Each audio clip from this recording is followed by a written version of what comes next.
एक बनारस के ब्राह्मण देवता थे,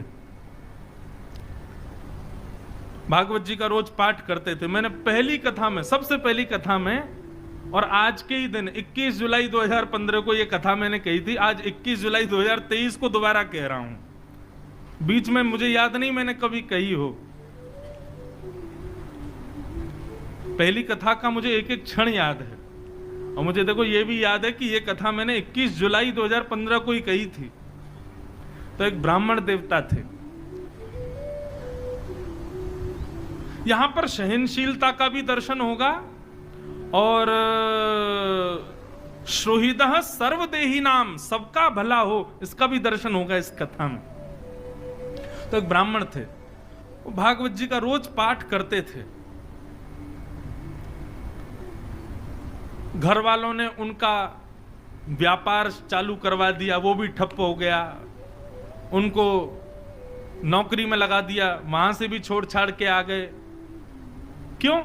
उनको संसार की किसी भी क्रिया में आनंद आता है, वो केवल भागवत ही पढ़ते रहते थे। बस भागवत करवा लो, कितनी हो सके भागवत पढ़वा लो, भागवत का पाठ करवा लो, इतने इतने रसिक हो गए थे भागवत के। तो किसी पड़ोसी ने आकर के कान भर दिए, बोले इसका ब्याह करा दो, पत्नी आएगी, अकल ठिकाने आ जाएगी। ब्याह दो ही स्थितियों में ही होता है, या तो लड़का योग्य बन जाए तो सब पीछे पड़ जाते हैं इसका ब्याह कराओ, और या बिल्कुल ही अयोग्य हो तब सब पीछे पड़ जाते हैं इसका ब्याह कराओ, पत्नी आएगी, अकल ठिकाने। सहमत है कि नहीं बात से? तीसरा कोई उपाय हो तो मैंने अनुभव किया नहीं, ये दो मेरे अनुभव के हैं इसलिए बता रहा हूं। या तो बालक योग्य हो जाए तो पीछे पड़ जाएंगे इसका ब्याह कराओ, और या बिल्कुल ही अयोग्य हो तब पीछे पड़ेंगे इसका ब्याह कराओ, पत्नी आएगी, इसकी अकल ठिकाने आ जाएगी। तो ठीक वैसे ही वो ब्राह्मण देवता पूरे दिन पाठ करते थे, पड़ोसियों ने आकर के घर वालों का इसका ब्याह करा दो, पत्नी आएगी, अपने आप पत्नी को प्रसन्न करने के लिए, बालकों को सुख सुविधा के लिए कर्म करना पड़ेगा, फिर तो करेगा कहीं व्यापार। ब्याह हो गया, लेकिन ब्याह के बाद भी उनकी स्थिति बदली नहीं।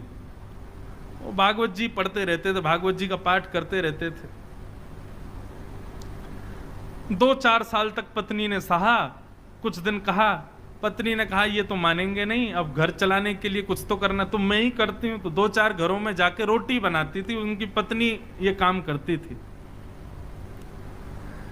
पूरे दिन बेचारी लगी रहती, रात्रि में आकर के घर में बैठती, भोजन बनाती, दोनों पति पत्नी पाते।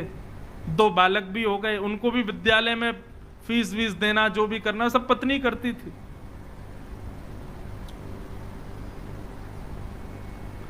एक दिन उस ब्राह्मण के घर पर कुछ संत पधारे,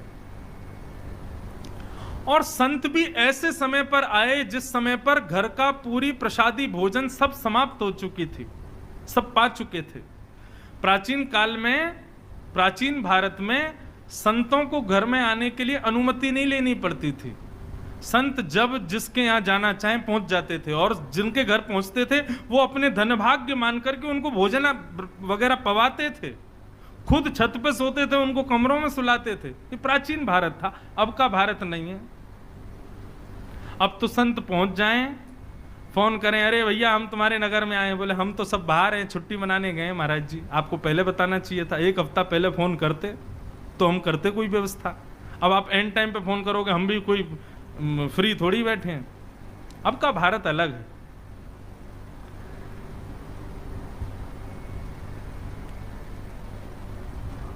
संत आ गए, और संत आकर के सीधे आसन पर बैठ गए, बोले बिटिया लाओ कुछ प्रसादी पवाओ।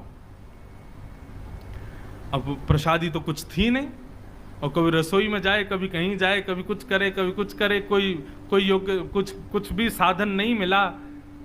बार बार बिटिया को इधर से उधर भागते देख संत समझ गए कि हम गलत समय पे आ गए हैं, यहाँ पे अभी कोई व्यवस्था है नहीं।